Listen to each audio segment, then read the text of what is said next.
The morning sun cast long shadows across the cobblestone courtyard of Buckingham Palace, as Sergeant Major William Thompson adjusted his ceremonial uniform one final time. His polished boots clicked against the stones as he walked toward the stables, where four magnificent black horses waited for their daily duties. These weren't ordinary horses.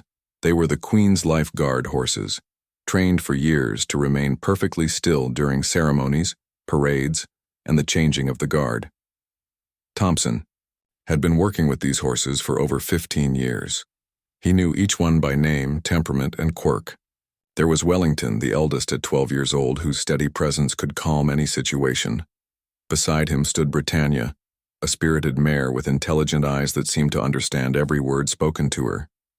Thunder, despite his intimidating name, was the gentlest of the four, often nuzzling visitors who came too close to the barriers. Finally, there was Sterling, the youngest at 6 years old, still learning the rigid protocols that governed royal ceremonial life. The horses had been bred and trained specifically for this role. From the moment they arrived at the palace as young colts, their days were filled with discipline, routine, and unwavering expectations. They learned to stand motionless for hours, regardless of weather, noise, or distractions. Tourists could wave cameras inches from their faces. Children could cry loudly nearby, and cars could backfire in the street. None of it was supposed to affect them. They were living statues, symbols of British tradition and military precision. On this particular Tuesday morning in September, Thompson noticed something different in the air. The usual bustling energy of the palace grounds felt subdued. Staff members walked with heavier steps, and conversations were conducted in hushed tones. The reason became clear when Colonel Harrison approached with unusual urgency in his stride. "Thompson," the colonel said, his voice carrying the weight of unexpected news. "We've received word that a special visitor will be joining the ceremony today. A young girl named Emma, age 7, from the Children's Hospital. She's been fighting leukemia for 2 years." Thompson nodded, understanding immediately. The palace occasionally arranged special visits for seriously ill children, giving them moments of joy and wonder during their difficult journeys. These visits were carefully planned, with strict protocols to ensure both the child's safety and the continuation of ceremonial duties. "The family specifically requested to see the horses," Colonel Harrison continued. "Apparently, Emma has been fascinated by them since seeing them on television. Her parents mentioned that talking about the pretty horses at the palace has been one of the few things that brings her comfort during treatment." As Thompson listened, he found himself looking at Wellington, Britannia, Thunder, and Sterling with different eyes. These magnificent creatures had served faithfully for years, maintaining their composure through countless ceremonies. They had become accustomed to being admired from a distance, photographed, and praised for their discipline. But today would present a different kind of challenge, one that would test not just their training but something deeper within their nature. The morning routine continued as always. Thompson and his team groomed each horse meticulously, ensuring their coats gleamed like polished obsidian. The ceremonial tack was fitted with precision, each buckle, strap, and ornament positioned exactly as tradition demanded. The horses stood patiently through this process, as they had hundreds of times before. At precisely 10:30 a.m., the horses were led to their positions in the courtyard. The changing of the guard ceremony would begin at 11 a.m., and everything had to be perfect. Tourists had already begun gathering behind the barriers, cameras ready to capture the pageantry that had remained unchanged for generations. Thompson mounted Wellington, feeling the familiar strength and steadiness of the horse. Beneath him, the other guardsmen took their positions on Britannia, Thunder, and Sterling. From their elevated positions, they could see the growing crowd of spectators, the precise formations of foot guards preparing for the ceremony, and the palace staff, ensuring every detail met the exacting standards expected. But Thompson's attention was drawn to a small section near the front barrier, where palace staff had cordoned off a special viewing area. Soon, Emma and her family would arrive.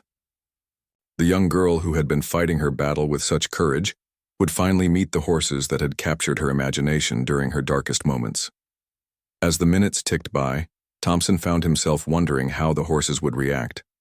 In all his years of service, he had seen them maintain perfect composure through thunderstorms, protests, and even the occasional emergency vehicle racing past with sirens blaring. Their training was so thorough that they seemed almost mechanical in their responses or lack thereof. Yet Thompson had also witnessed moments, brief and subtle, when something more than training seemed to guide their behavior. There was the time Wellington had gently stepped aside to avoid a pigeon that had fallen injured on the parade route, or when thunder had remained unusually still during a ceremony where a veteran in a wheelchair had positioned himself directly in front, tears streaming down his face as he saluted. Were these simply coincidences, or did these magnificent animals possess an understanding that went beyond their formal training? Thompson had never been one to anthropomorphize animals, but 15 years of working closely with these horses had shown him moments of what could only be described as intuition, empathy, or perhaps something even deeper. The clock tower chimed 10:45 a.m., signaling that Emma's arrival was imminent. Thompson straightened in his saddle and gave Wellington a gentle pat on the neck. "Easy, old boy," he whispered quietly. "We might have something special to do today." In the distance, a black sedan with palace markings turned into the courtyard. Through the windows, Thompson could make out the silhouette of a small figure pressed against the glass, undoubtedly getting her first real glimpse of the horses she had dreamed about meeting. The vehicle moved slowly through the security checkpoints, each moment bringing Emma closer to an encounter that would test whether years of rigid training could coexist with the natural compassion that might lie dormant in these remarkable animals. As the sedan approached the designated area, Thompson felt Wellington's muscles tense slightly, not with anxiety, but with what seemed like heightened awareness. The other horses, too, appeared more alert than usual, their ears pricked forward, as if sensing that this day would be different from all the others that had come before. The sedan came to a gentle stop near the special viewing area that had been prepared for Emma's visit. Thompson watched from his position atop Wellington as palace staff moved efficiently to assist the family. The car door opened, and first emerged Emma's parents, her mother Sarah, a woman whose face showed the strain of 2 years spent in hospital corridors and treatment rooms, and her father, Michael, whose protective stance revealed the constant vigilance that had become second nature to parents of seriously ill children. But it was Emma herself who captured everyone's attention as she stepped carefully from the vehicle. Despite her small stature and the pale complexion that spoke of countless medical treatments, her eyes sparkled with an excitement that seemed to illuminate the entire courtyard. She wore a bright pink dress that her mother had chosen specially for this occasion, and a colorful headscarf covered her head where her hair had been lost to chemotherapy. In her hands she clutched a small stuffed horse, its brown fur worn smooth from countless nights of comfort during difficult times. The moment Emma's feet touched the cobblestones, her gaze immediately found the 4 magnificent horses positioned for the ceremony. Her intake of breath was audible even from Thompson's distance, and her face broke into a smile so pure and joyful that several palace staff members found themselves blinking back unexpected tears. "Mummy, they're so beautiful," Emma whispered, but her voice carried in the crisp morning air. "They're even bigger than I imagined." Palace protocol dictated that Emma and her family remain behind the designated barriers at all times. The horses were working animals performing official duties, and maintaining appropriate distance was essential for safety and ceremonial propriety. Mrs. Patricia Wells, the palace's visitor coordinator, had briefed the family thoroughly on these requirements during their arrival. However, as Emma approached the barrier with wonder-filled eyes, something unprecedented began to happen. Wellington, the steadiest and most disciplined of all the ceremonial horses, turned his massive head slightly toward the young girl. This movement was subtle, barely noticeable to casual observers, but to Thompson, who had ridden Wellington through hundreds of ceremonies, it was extraordinary. The movement violated everything Wellington had been trained to do. During Astori ceremonies, the horses were expected to face forward, maintaining their positions regardless of any distractions.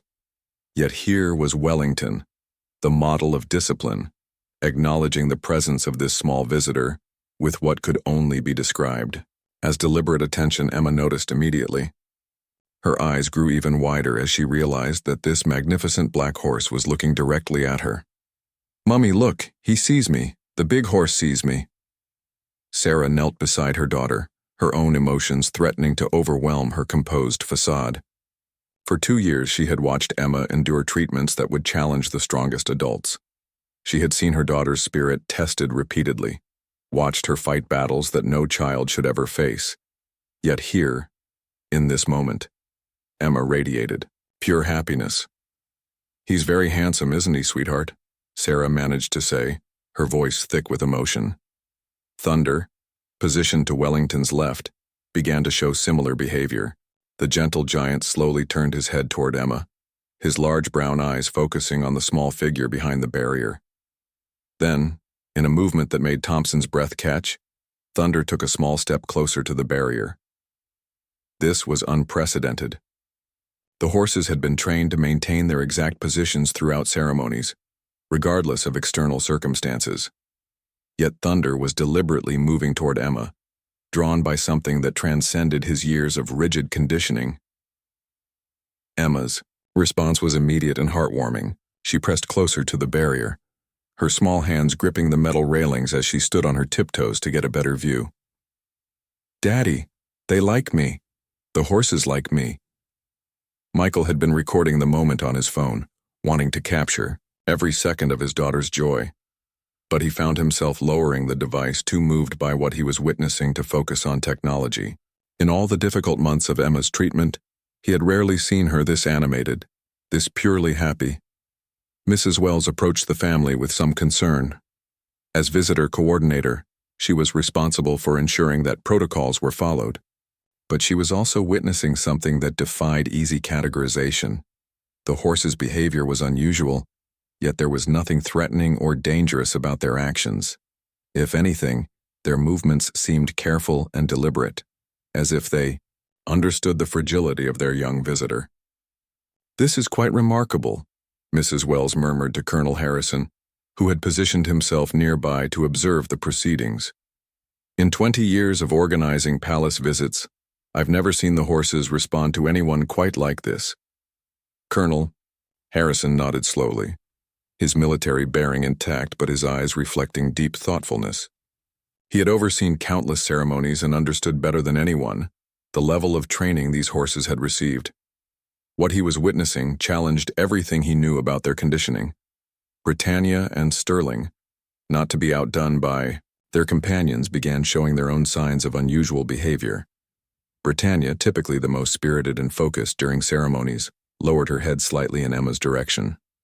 Sterling, the youngest of the four, actually whickered softly, a sound that was strictly forbidden during official duties. Emma heard Sterling's gentle vocalization and gasped with delight. "Mummy, did you hear that? The horse talked to me." The growing crowd of tourists had begun to notice something unusual was happening. Cameras were being raised, and conversations were shifting from general excitement about the ceremony to specific interest in the interaction between the horses and the small girl in the pink dress.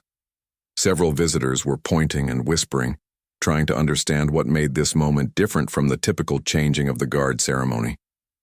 Thompson found himself in an unprecedented situation. As Sergeant Major, his responsibility was to maintain discipline and ensure that ceremonial protocols were followed without deviation. The ceremony was scheduled to begin in just a few minutes, and any disruption could compromise the precision. That was the hallmark of the Queen's Life Guard. Yet as he sat atop Wellington, feeling the horse's continued awareness of Emma's presence, Thompson recognized that he was witnessing something that transcended normal protocol considerations. These horses, trained to be living symbols of military precision, were demonstrating a form of recognition and response that spoke to something deeper than mere conditioning. Wellington turned his head slightly more toward Emma, and in that movement, Thompson sensed a gentle but unmistakable communication. The horse seemed to be asking for permission, not from Thompson but from some higher authority that governed moments of genuine compassion and connection. Emma, meanwhile, continued to press against the barrier, her stuffed horse held high, as if introducing her beloved toy to these real-life versions of her dreams. The contrast between her small, fragile frame and the powerful, majestic horses created a tableau that embodied both vulnerability and strength, illness and vitality, protocol and spontaneous human connection. The clock tower showed 10:58 a.m., just 2 minutes before the scheduled ceremony was to begin. Thompson knew that in normal circumstances his focus would be entirely on the approaching precision of the changing of the guard routine. Every movement had been choreographed and practiced countless times. The horses would march in perfect formation, their hooves creating rhythmic percussion against the cobblestones, while the foot guards executed their movements with mechanical perfection. But these were not normal circumstances. Wellington continued to maintain his gentle focus on Emma, who had now pressed her small face between the barrier rails to get as close as possible to the horses. Her parents stood on either side of her, their hands resting protectively on her shoulders, but their expressions revealed their own amazement at what was unfolding. "I can't believe this," Sarah whispered to her husband. "In all the videos we've watched preparing for this visit, the horses never moved. They were like beautiful statues." Michael nodded, his throat tight with emotion. "It's like they know," he replied quietly. "Like they understand what she's been through." Mrs. Wells approached Colonel Harrison with growing concern about the timing. "Sir, the ceremony is scheduled to begin momentarily. Should we proceed as normal or—" Colonel Harrison found himself facing a decision that was not covered in any manual or protocol guide. His military training demanded adherence to schedule and procedure, yet the situation before him seemed to call for a different kind of leadership, one that recognized the profound nature of what was occurring. Emma suddenly called out in her clear, sweet voice, "Hello, beautiful horses. I'm Emma. I've been dreaming about meeting you." The effect of her words was immediate and startling. Wellington whickered softly in response, a clear violation of ceremony protocol, but a sound so gentle and acknowledging that everyone present felt they were witnessing something sacred. Thunder stepped even closer to the barrier, his massive head lowering until he was at Emma's eye level, separated only by the metal railings and about 3 feet of space. Emma's reaction was pure magic. She stretched her small arm through the barrier rails, her fingers extended toward Thunder's muzzle, though she couldn't quite reach. "I wish I could pet you," she said wistfully. "You're so pretty, and you look so kind." It was at this moment that Thunder did something that would be talked about in palace circles for years to come. The massive horse took another careful step forward, bringing his nose just close enough for Emma's fingertips to brush against his soft muzzle. The contact lasted only a few seconds, but its impact was immeasurable. Emma's face radiated pure joy as she felt the warm velvet softness of Thunder's nose against her fingers. "Mummy, Daddy, I'm touching him. He's so soft." Tears were now flowing freely down Sarah's cheeks. For 2 years she had watched her daughter endure needle sticks, IV insertions, and countless medical procedures that involved strangers touching Emma in clinical, necessary but impersonal ways. To see her daughter reaching out and touching this gentle giant purely for joy and connection was overwhelming.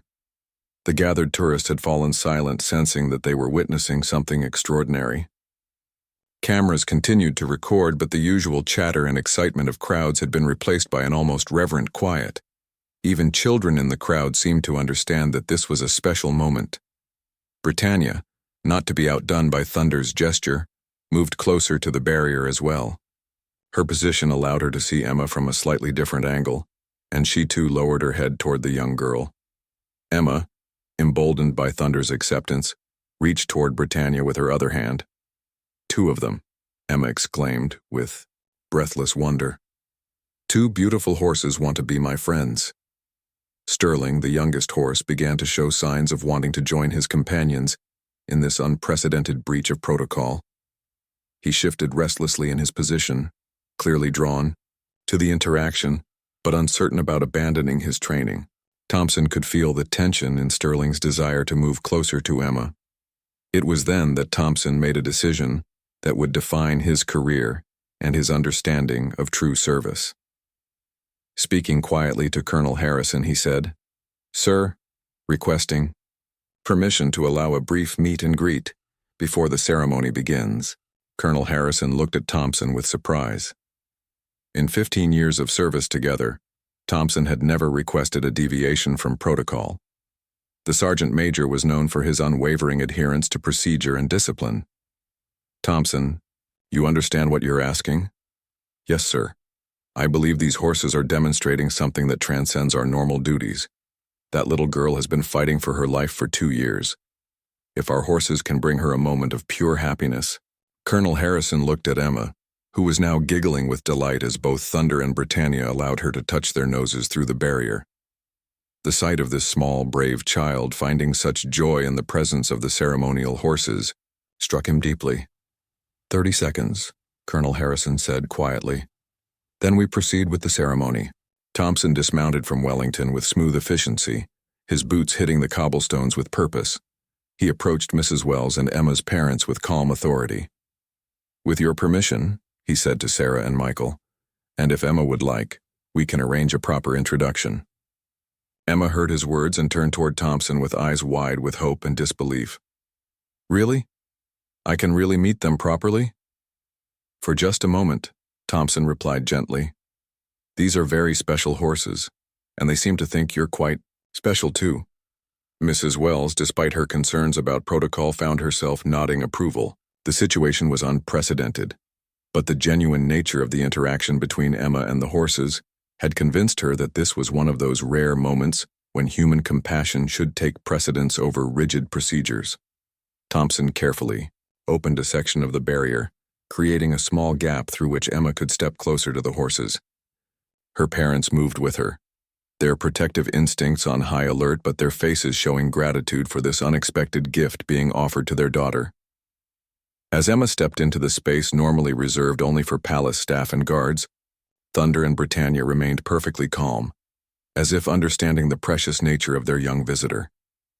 Their large eyes watched her movements with gentle attention, and their bodies remained still and non-threatening. "Hold out your hand flat like this," Thompson instructed gently, showing Emma how to safely offer her palm to the horses. "Let them smell you first, and then you can pet their noses." Emma followed his instructions with the careful attention of a child who had learned to listen closely to adult guidance through her medical experiences. She extended her small hand toward Thunder, who sniffed delicately before allowing her to stroke his muzzle properly. The look of pure wonder and joy on Emma's face was something that every person present would remember for the rest of their lives. Emma's small hand moved gently across Thunder's muzzle, her touch feather-light but filled with wonder. The massive horse remained perfectly still, seeming to understand the delicate nature of this interaction. His breathing was calm and steady, and his eyes held an expression that Thompson had never seen during all their years of ceremonial service, a look of gentle protectiveness and awareness. "He's so warm," Emma whispered, her voice filled with awe, "and his nose is like velvet." Britannia, waiting patiently beside Thunder, stretched her neck slightly toward Emma, clearly requesting her own share of attention. Emma turned to the mare with a smile that lit up her entire face. "You want pets too, don't you, beautiful lady?" Emma said, using the same gentle tone she had learned to use when speaking to therapy dogs during her hospital stays. As Emma's hand made contact with Britannia's muzzle, something remarkable happened. The mare lowered her head even further, bringing herself down to Emma's exact height. This movement was so deliberate and careful that it seemed almost choreographed, yet Thompson knew it was entirely spontaneous. "Look, Mummy," Emma called out excitedly. "She's making herself little like me." Sarah had been watching through tears, but now she stepped forward with her phone, wanting to capture this moment that she knew would become one of their family's most treasured memories. As she raised the device, however, she found her hands shaking with emotion. "Here, let me help," offered Mrs. Wells, gently taking the phone. The visitor coordinator, despite her years of maintaining professional distance during palace events, was clearly moved by what she was witnessing. Wellington, meanwhile, had remained in his position with Thompson's other mounted colleagues, but his attention was entirely focused on the interaction taking place near the barrier. The senior horse's eyes never left Emma, and Thompson could sense an almost protective energy emanating from his mount. Sterling, the youngest of the 4 horses, began to show increasing restlessness. His training told him to remain in position, but his natural curiosity and the example set by his companions were creating an internal conflict that was becoming more apparent with each passing moment. "The young one wants to meet you too," Thompson observed, noting Sterling's behavior. "But he's still learning his manners." Emma looked toward Sterling and saw his obvious desire to join the interaction. "It's okay," she called to him softly. "I'd like to meet you too." Thompson made another decision that surprised even himself. He dismounted from Wellington and approached Sterling, speaking quietly to the young horse while gently guiding him closer to Emma's position. "Easy, boy," Thompson murmured. "This is a special day for all of us." As Sterling approached, Emma noticed something that the adults had missed. The young horse was slightly favoring his left rear hoof, a minor issue that would normally be addressed after the ceremony, but wasn't severe enough to prevent his participation. "He's hurt," Emma said with the immediate concern that children often show for injured animals. "His foot hurts him." Thompson was startled by Emma's observation. Her eye for detail, likely sharpened by her own experiences with physical discomfort and medical attention, had caught something that even he had missed during the morning preparation. "You're right," Thompson acknowledged, kneeling to examine Sterling's hoof more closely. "It's just a small stone lodge, but you have very good eyes." Emma watched with interest as Thompson carefully removed the small pebble that had been causing Sterling discomfort. "There," Thompson said, patting Sterling's flank. "That should feel much better." Sterling's response was immediate. The young horse shook his head as if in gratitude, then stepped forward to join Thunder and Britannia in their gentle interaction with Emma. His movement was now smooth and comfortable, free of the slight limp that had been troubling him. "You helped him feel better," Emma said to Thompson with a smile. "Just like the doctors helped me feel better." The parallel struck everyone present. Here was a child who had spent 2 years receiving medical care, immediately recognizing and showing concern for an animal's discomfort, then expressing joy when that discomfort was relieved. The connection between Emma's experiences and her empathy for Sterling's minor injury was profound and moving. Colonel Harrison, who had been monitoring the time carefully, realized that they were now several minutes past the scheduled ceremony start time. Under normal circumstances, this would be unacceptable. Tourists expected punctuality, and military precision was a cornerstone of the lifeguard's reputation. Yet as he looked around the courtyard, Colonel Harrison noticed something unprecedented. The gathered crowd, instead of showing impatience or frustration at the delay, was watching the interaction between Emma and the horses with rapt attention. Cameras were recording, but the usual tourist chatter was replaced by respectful silence. Several visitors were visibly emotional. An elderly gentleman in the front row was wiping his eyes with a handkerchief. A young mother was holding her own daughter closer, whispering explanations about the special nature of what they were witnessing. "Sir," Thompson approached Colonel Harrison quietly, "the crowd seems content to watch this rather than proceed with the standard ceremony. Should we continue to allow this interaction?" Colonel Harrison looked at his watch, then at Emma, who was now gently stroking all 3 horses in turn, her face radiant with happiness. In his 30 years of military service, he had learned that sometimes the most important moments were those that deviated from the plan. "Continue," he said simply. "But let's prepare for the ceremony to follow immediately after." Emma, meanwhile, had pulled her stuffed horse from where she had tucked it under her arm during the interaction with the real horses. She held it up toward Thunder's face. "This is Biscuit," she announced solemnly. "He's been with me during all my treatments. He's very brave, just like you." Thunder's response was extraordinary. The massive horse gently lowered his head until his nose was almost touching the small stuffed animal. He breathed softly on the toy, as if acknowledging its importance in Emma's life. "He likes Biscuit," Emma exclaimed with delight. "Biscuit, you're making friends with a real royal horse." The interaction continued for several more precious minutes. Emma spoke to each horse individually, telling them about her treatments, her dreams of becoming a veterinarian when she grew up, and her gratitude for their gentleness with her. The horses listened with an attention that seemed to transcend their training. Their ears pricked forward, and their eyes focused on this remarkable little girl. Sarah and Michael stood nearby, their hands clasped tightly together, watching their daughter experience pure joy in a way they hadn't seen since before her diagnosis. The contrast between this moment and the countless difficult days in sterile hospital rooms was overwhelming in the most beautiful way possible.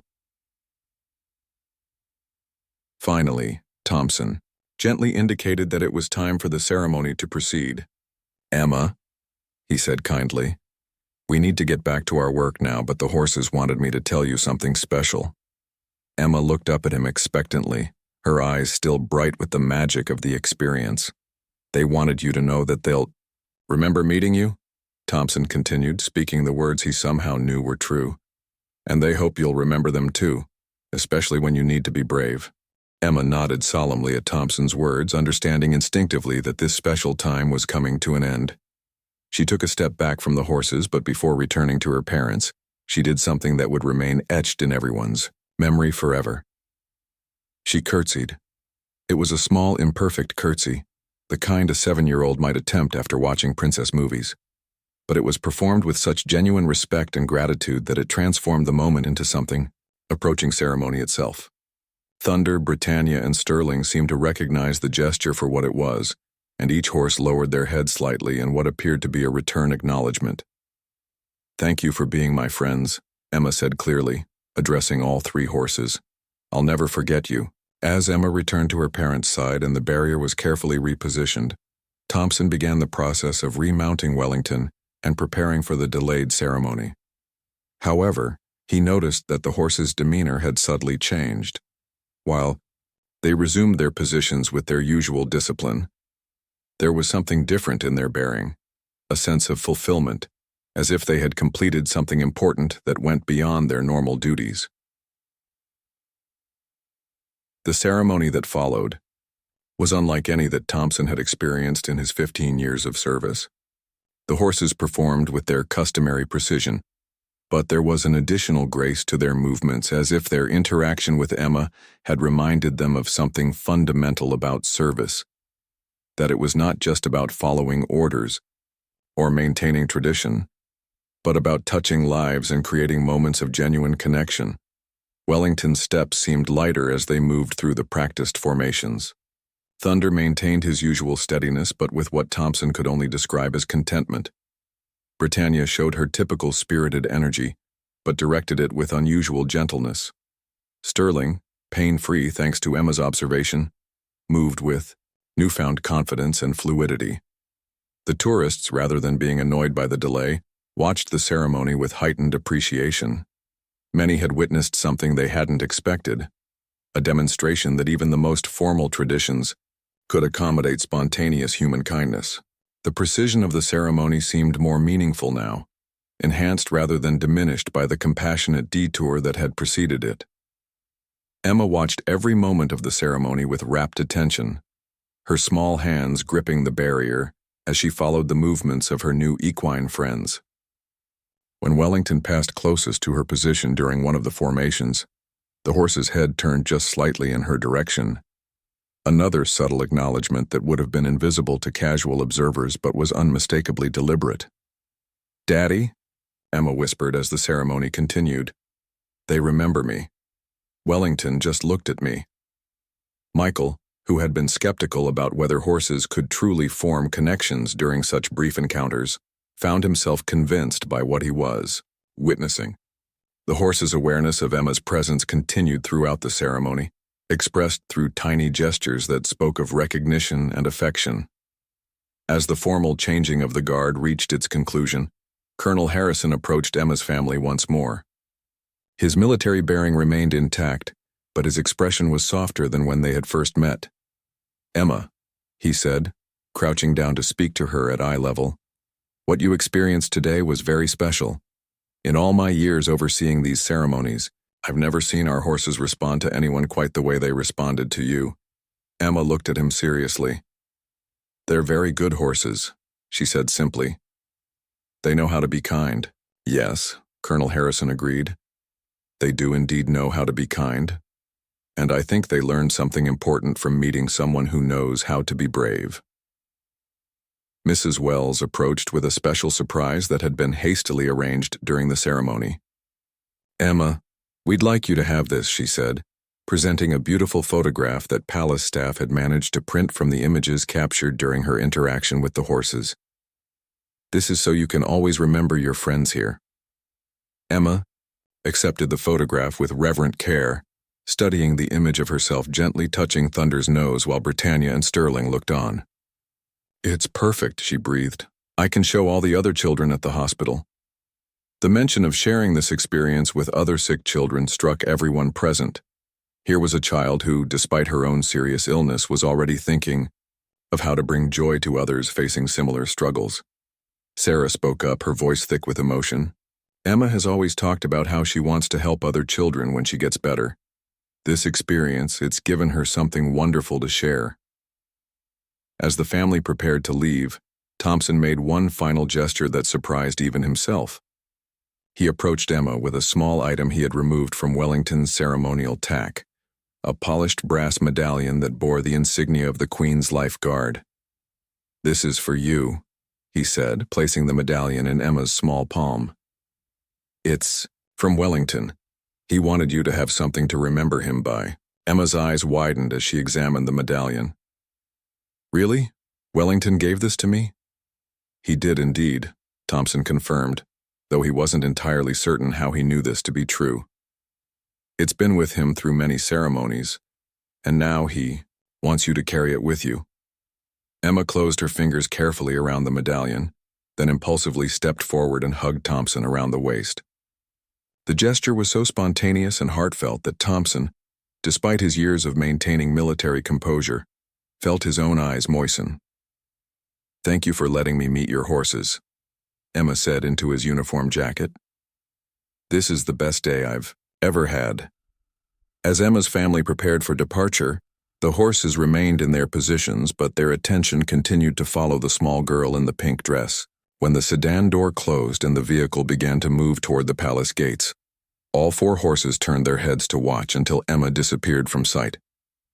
The gathered tourists, many of whom had recorded portions of the encounter, began to disperse with animated discussions about what they had witnessed. Word was already beginning to spread through social media about the royal horses who had broken protocol to comfort a sick child. But for Thompson, Colonel Harrison, Mrs. Wells, and the other palace staff who had been present, the impact went deeper than social media posts or tourist stories. They had witnessed something that challenged their understanding of duty, protocol, and the nature of true service. Later that day, as Thompson tended to the horses in their stables, he found each of them unusually calm and content. Wellington, in particular, seemed almost philosophical as he gazed out of his stall window toward the courtyard where the morning's events had unfolded. "You did good today, old friend," Thompson said quietly, patting Wellington's neck. "You all did something very special." As if in response, Wellington whickered softly, the same gentle sound he had made when Emma first called out to the horses. It was a sound Thompson had never heard during their years of ceremonial service. Yet it seemed perfectly natural now. The implications of the day's events were already beginning to ripple through the palace hierarchy. Colonel Harrison had filed a report that would eventually reach senior officials, describing the unprecedented behavior of the ceremonial horses and the positive impact of allowing the interaction to continue despite protocol deviations. The horses demonstrated an intuitive understanding of appropriate behavior in exceptional circumstances, his report would state. Their actions reflected credit upon the lifeguard and exemplified the highest ideals of service, adapting to serve not just tradition, but humanity itself. Word of Emma's visit began to spread beyond the palace walls. The tourists who had witnessed the event shared their photos and videos, but more importantly, they shared their stories of watching something beautiful unfold before their eyes. Local news stations picked up the story, then national outlets, and eventually international media began reporting on the royal horses who broke protocol for a sick child. But perhaps the most significant impact was felt back at the children's hospital, where Emma continued her treatment. She returned from her palace visit transformed, carrying not just the photograph and medallion, but an infectious joy that seemed to lift the spirits of everyone around her. "She keeps telling the other children about her horse friends at the palace," reported Dr. Jennifer Collins, Emma's oncologist. The way she describes their gentleness and understanding has become therapeutic for other young patients who are struggling with their own treatments. Emma had indeed found a way to share her magical experience, just as her mother had predicted. During her next chemotherapy session, she carefully positioned the photograph where other children could see it, and told anyone who would listen about Thunder's soft nose, Britannia's careful movements, and Sterling's brave recovery from his minor injury. They knew I was sick, Emma would explain to her new audience, but they weren't scared of me. They were just kind. And Wellington gave me this medallion to help me be brave like him. The medallion became Emma's talisman during difficult procedures. She would clutch it tightly during blood draws, imaging Wellington's steady strength flowing through the polished brass. During the nausea that followed treatments, she would trace its edges, while remembering the warm breath of the horses, and they... 3 months after Emma's visit to Buckingham Palace, an envelope arrived at the stable offices bearing the hospital's letterhead. Inside was a letter written in careful 7-year-old handwriting, accompanied by a crayon drawing that brought tears to Thompson's eyes.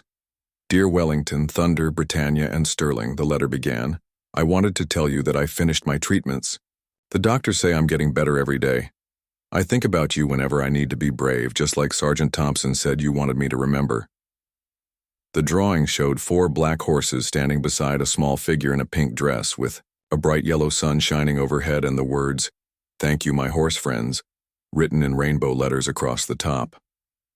Thompson shared the letter with the other guards and stable staff, and news of Emma's progress spread throughout the palace.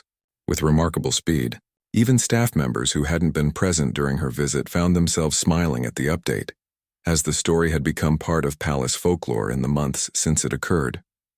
But Emma's letter contained another surprise that would lead to an even more extraordinary development.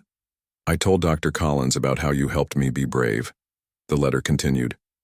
"And she said maybe other sick children could benefit from meeting gentle animals too. She asked if I thought you might like to help other children like me. I said you would because you have kind hearts." Dr. Collins had indeed been inspired by Emma's transformation following her encounter with the royal horses. The sustained positive impact on Emma's emotional state during her remaining treatments had led the physician to research animal-assisted therapy programs. What she discovered convinced her that Emma's experience, while unique in its setting, represented something that could be replicated in therapeutic contexts. Within a week of receiving Emma's letter, Dr. Collins contacted Mrs. Wells to discuss a proposal that had never been considered in the palace's long history. Could the lifeguard horses participate in a carefully structured therapeutic program for seriously ill children? The proposal faced numerous obstacles: palace security protocols, insurance considerations, the horses' ceremonial duties, and the need to maintain appropriate dignity, all presented significant challenges. Yet the undeniable evidence of the positive impact on Emma created momentum for finding solutions. Colonel Harrison convened a series of meetings with hospital administrators, palace officials, veterinary specialists, and child psychologists to explore the possibility. What emerged was a carefully designed pilot program that would allow selected children from the hospital to meet the horses in controlled circumstances, similar to Emma's spontaneous encounter, but with proper medical supervision and safety protocols. The horses demonstrated something remarkable that day, Colonel Harrison explained to the planning committee. They showed an ability to recognize vulnerability and respond with appropriate gentleness. If we can harness that instinctively compassionate behavior in a therapeutic context, we might be able to help many more children. The pilot program, eventually named Royal Companions, launched 6 months after Emma's initial visit. Once a week, small groups of children from the hospital were brought to the palace for structured interactions with the horses, under the supervision of medical staff, animal behaviorists, and the experienced lifeguard personnel. Thompson found himself taking on an additional role as a therapy facilitator, learning to recognize signs of emotional and physical distress in young patients, while helping facilitate meaningful connections between the children and the horses. His military precision proved invaluable in ensuring safety protocols were followed, while his growing understanding of the horse's therapeutic capabilities helped maximize the program's benefits. Wellington, Thunder, Britannia, and Sterling seemed to intuitively understand their expanded role. During regular ceremonial duties, they maintained their traditional discipline and precision. But during therapy sessions, they demonstrated the same gentle awareness they had shown with Emma, adapting their behavior to meet the needs of each young visitor. Wellington became known for his particular gift with anxious children, his steady presence providing a calming influence that helped young patients relax during their palace visits. Thunder's gentle nature made him ideal for children who were frightened of large animals, as his careful movements and soft responses helped build confidence. Britannia showed special patience with children who had mobility challenges, positioning herself to accommodate wheelchairs and assistive devices. Sterling, the youngest, connected particularly well with the youngest patients, his playful energy balanced by remarkable gentleness. The success stories multiplied. An 8-year-old boy with leukemia, who had been refusing to cooperate with treatments, began following his medical regimen after Wellington showed him how to be strong. A girl with a brain tumor who had stopped speaking began talking again while stroking Thunder's muzzle. Siblings of sick children, often overlooked in the focus on patient care, found comfort and distraction during family therapy sessions with the horses. The program's impact extended beyond the immediate participants. Hospital staff reported improved morale as they witnessed the positive effects on their young patients. Palace personnel discovered a new sense of purpose in their work, understanding that their ceremonial duties were enhanced rather than diminished by this therapeutic application. Emma, now in remission and attending regular school, became an unofficial ambassador for the Royal Companions program. She visited new participants when her health permitted, sharing her story and helping other children understand what to expect from their encounters with the horses.